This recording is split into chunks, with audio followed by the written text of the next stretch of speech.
또 시어머니께서 남편에게 돈을 빌려달라 부탁하기 전에 단도리를 해놓은 것 같아 마음이 놓였죠. 이제 저만 버티면 된다고 생각했어요. 그리고 다행히 시어머니의 집요한 연락은 며칠 뒤 끊겼죠. 한동안 저기압인 시어머니 눈치를 봐야겠지만 별 문제 없이 위기를 잘 넘겼다고 생각했어요. 그렇게 안심하던 그때 그 일이 벌어지게 됐습니다. 시어머니께서 제 금고를 연 사건이었죠. 사건이 벌어진 날은 토요일이었어요. 시어머니 시달림이 끊긴 첫 주말이라 모처럼 마음 놓고 쉬려고 했습니다. 남편은 친구들을 만나러 나갔었고요. 그런데 시어머니께 전화가 온 거예요. 아주버님 사업 자금에 대한 일이 아직 끝난 게 아닌가 싶어 잔뜩 긴장하며 전화를 받게 됐죠. 아니나 다를까 돈 이야기가 나오긴 했는데 다행히 빌려달라는 말은 아니었고 일종의 투덜거림이었어요. 그리고 대신 저보고 어디냐고 물으시며 제 행방을 확인하셨습니다. 아무래도 저보고 시댁으로 들어와 자신과 시간을 보내달라고 할 것 같았습니다. 그래서 먼저 핑계를 댔죠. 모처럼 마음 놓고 쉬는 주말인데 시댁에 들어가기 싫었으니까요. 네, 어머님. 안 그래도 어제 전화했는데 안 받으셔서 오늘 다시 전화 드리려고 했어요. 아무 일 없으시죠? 돈 빌려 다니느라 바쁜 것 빼고는 별일 없다. 어제도 그래서 네 전화 못 받았고 그 사이 그쪽으로 여유가 생기진 않았고? 네, 죄송해요. 제가 여유 생기면 연락 먼저 드릴게요. 됐다. 그런데 너 지금 어디냐? 저 회사에 있죠. 토요일인데? 아까 전에 태영이한테 전화하니 걘 나갔다 하고 넌 집에 있을 거라고 하던데? 남편이 오늘 친구들 만나러 간다고 정신이 없었나 봐요. 제가 남편 나가고 바로 회사 갈 거라고 말했고 또 오늘 회사에서 늦게 들어온다고 말을 했는데. 그래? 그럼 너 지금 집에 없는 거니? 네, 오늘 내일 전부 회사에 있어야 될 것 같아요. 그렇단 말이지? 알았다. 일하는데 내 전화가 방해됐겠다. 이만 끊으마. 이전에는 회사라고 해도 들은 척도 안 하시더니 웬일로 금방 전화를 끊으시나 싶었습니다. 통화가 일찍 끝나면 소중한 저의 휴식 시간이 늘어나는 거였으니 뭐 저야 좋은 거지만요. 그렇게 간만에 휴식을 마음 편히 누리고 있었는데 시어머니와 통화를 마치고 얼마 지나지 않아 갑자기 초인종이 울리는 겁니다. 배달 음식을 시킨 것도 아니고 찾아올 사람도 없어 누군가 싶었죠. 자리에서 일어나 월패드 화면을 확인했는데 시어머니가 화면에 비춰지고 있었습니다. 무슨 공포 영화 같더라고요. 분명 남편이 집에 없다는 걸 아시고 제가 회사에 있다고 말을 했는데 왜 집을 찾아오셨는지 도저히 영문을 모르겠더라고요. 그러다 혹시 제가 거짓말하는 걸 아시고 일을 확인하러 찾아오신 건가 싶었습니다. 갑작스러운 시어머니 방문에 허둥지둥거리고 있던 사이 시어머니께서는 제가 옷을 채 입기도 전에 현관문 앞으로 와 있으셨어요. 그리고 번호키를 누르는 소리가 들렸습니다. 밖으로 나갈 수도 없었고 어머니를 맞이할 수도 없었죠. 우선 안방에 있는 옷장 안으로 몸을 숨겼습니다. 제가 없다는 걸 확인하시곤 가실 거라고 생각했거든요. 집으로 들어오신 어머님은 제 이름을 부르며 집안을 확인하셨어요.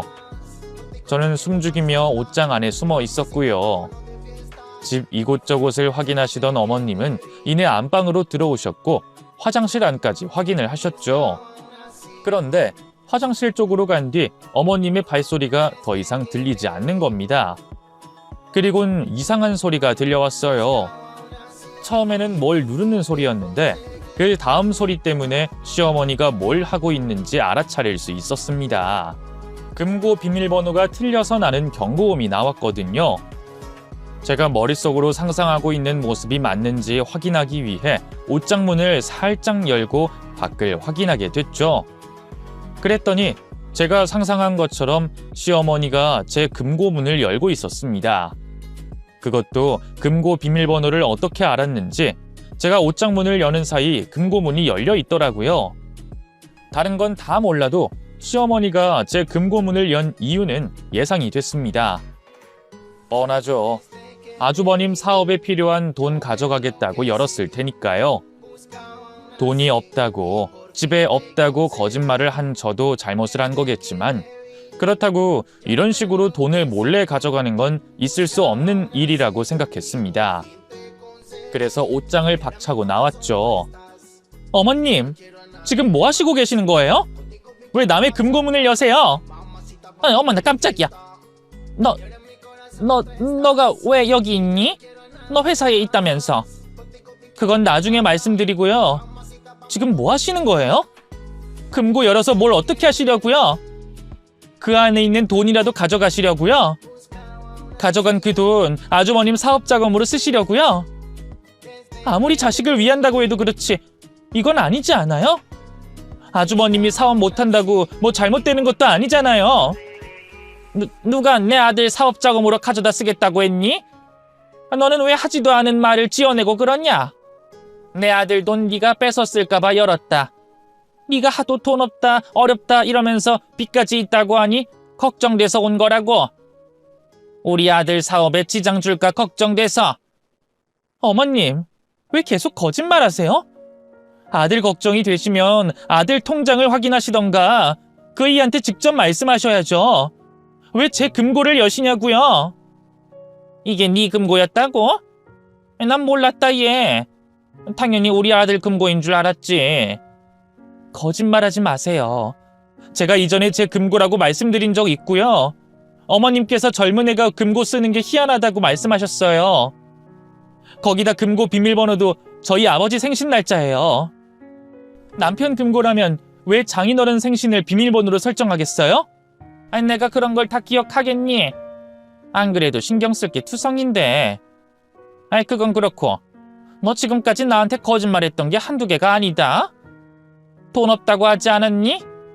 금고에 떡하니 돈 있고 회사에 갔다고 하더니 안방 옷장에 숨어 있었네? 거기다 시어머니를 도둑년 취급해?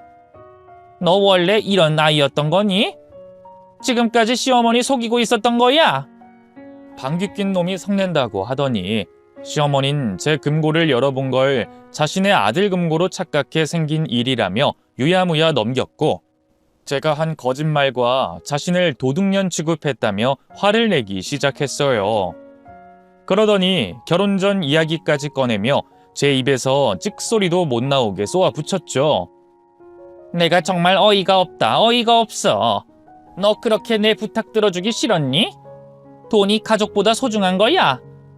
개구리 올챙이 적은 모른다고 너희 결혼할 당시에 내가 준 도움은 싹 다 잊었나 보다. 그때 나도 있는 돈 없는 돈 만들어서 너희들 집 구하는데 도움 줬던 거야. 그걸 너희가 몰라? 그렇게 받은 도움이 있으면 갚을 줄 알아야지. 지만 잘 살겠다고 시어머니한테 거짓말이나 살살하고 지 아주버님 골방에 틀어박혀 있게 만들고 내가 며느리를 잘못 들였지. 지밖에 모르는 걸 무슨 며느리라고. 됐다. 이제 네 도움 바라지도 않으마. 저보다 효부인 사람 많겠지만 저도 이 집안에서 못했다고 생각하진 않았습니다. 더군다나 아주버님 일에 관해서는 할 만큼 했어요. 그런데 그에 대한 대답이 내 금고돈을 가져가는 것과 막대먹은 며느리 취급이라니 저도 더는 못 참겠더라고요. 안 그래도 시댁 가족들 때문에 감정이 폭발하기 직전이었으니까요. 전 금고 안에 숨겨놨던 서류를 꺼내 들었고 저에게 혀를 차고 있던 시어머니에게 펼쳐 보였습니다. 이게 뭔데? 뭐길래 그렇게 당당한 얼굴을 하고 시어머니 얼굴에 들이밀어? 아까 말씀하신 집 구하라고 주신 돈과 관련된 서류요. 제가 도움받았다고요? 그 돈 저희 집 구하는데 저희 쓰고 있는 세간살림 사는데 쓰인 적 없어요. 그 돈 전부 태영 씨 사업하는 데 들어갔지. 태영 씨 사업 그 돈만 들어간 줄 아세요? 제가 대출까지 해줬다고요. 여기 보이세요? 제가 태영 씨에게 얼마를 도와줬는지. 이게 다 정말이냐? 이걸 왜 이제서야? 그럼 뭐라고 할까요?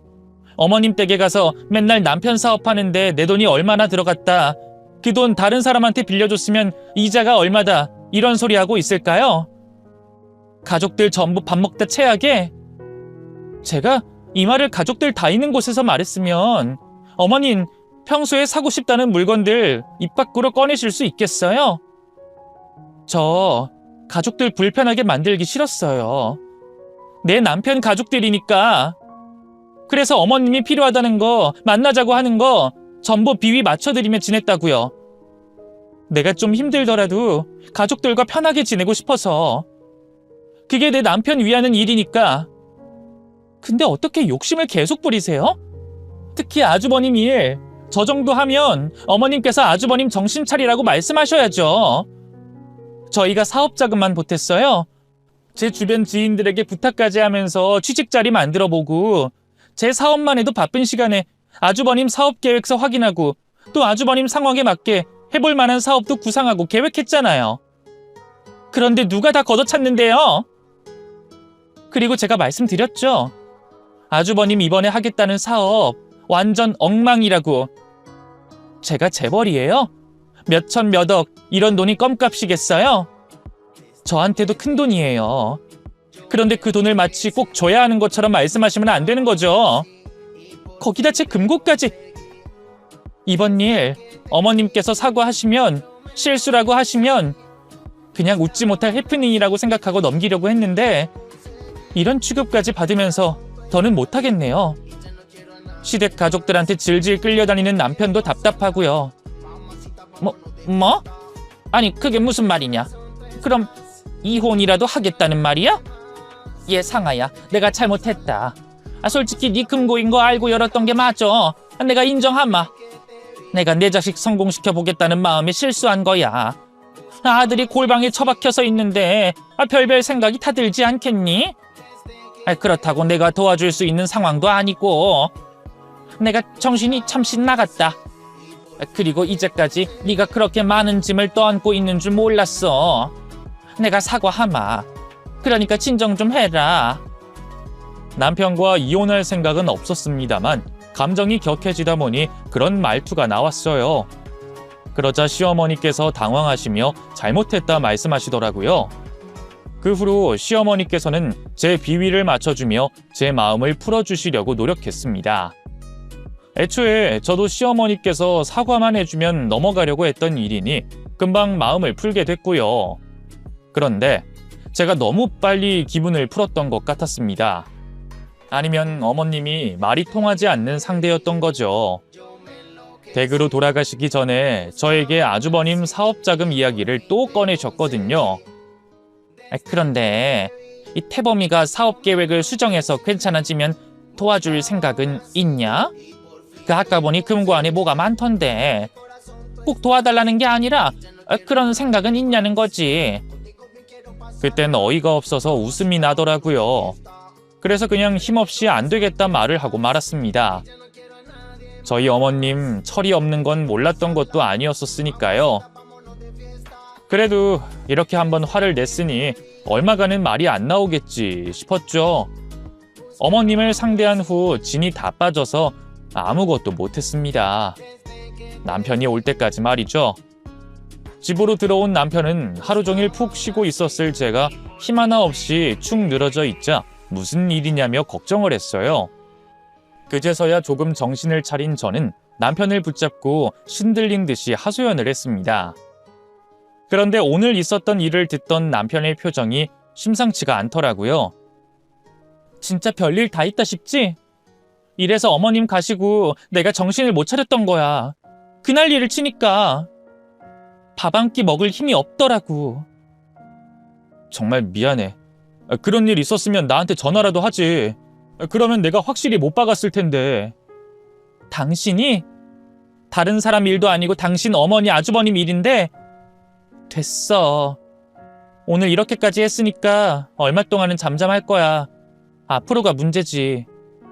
어머니가 이 정도까지 할 거라곤 나도 생각 못했어. 아무래도 안 되겠어. 이번 일 이대로 넘겨서는 안 될 것 같아.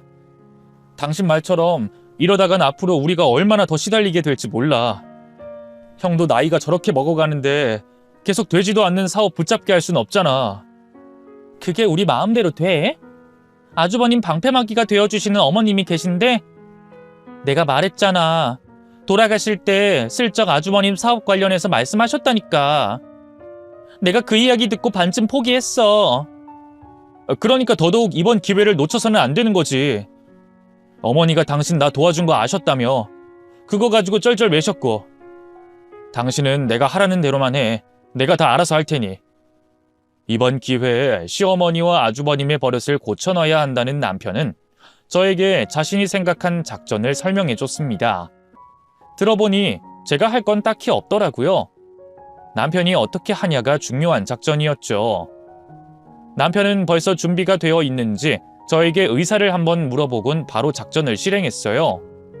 그 시작은 시어머니에게 전화를 하는 거였습니다. 그래, 태영아.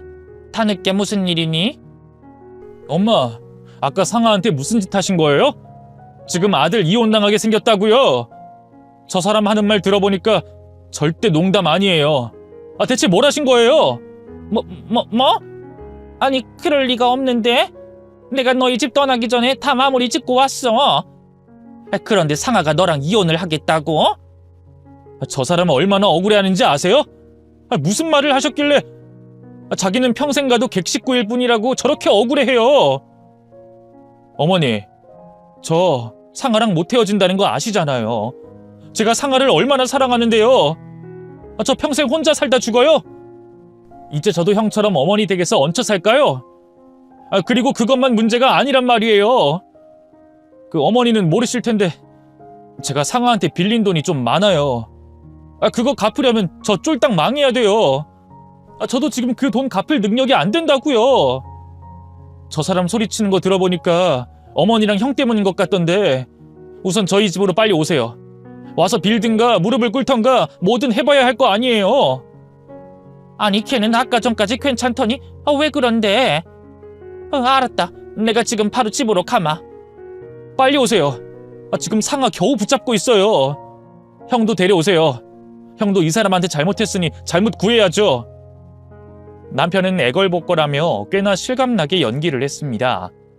제가 지금까지 시댁에서 당해온 일로 억울해하며 이혼을 선언했다고 말을 하면서 말이죠. 그런데 걱정이 되더라고요. 제가 남편의 연기를 보며 웃음을 참을 수 있을까 싶어서 말이죠. 심호흡을 하며 마음을 진정시키고 있었는데 시어머니와 아주버님이 그 사이 집으로 찾아오셨습니다. 도대체 뭘 타고 오면 그렇게 빠른 시간 내 올 수 있는 건지 마음의 준비를 하기도 전에 집으로 헐레벌떡 들어오시더라고요. 태영아, 상아 어딨니? 아유, 내가 괜한 짓을 해서 이를 키웠네. 상아야. 내가 잘못했다. 너 내가 집에 갈 때까지만 해도 괜찮았잖아. 그런데 갑자기 왜 이래? 응? 네가 아까 말해서 네 마음 다 알고 있다. 많이 서운한 것도 알고 우리 때문에 힘든 것도 안다고.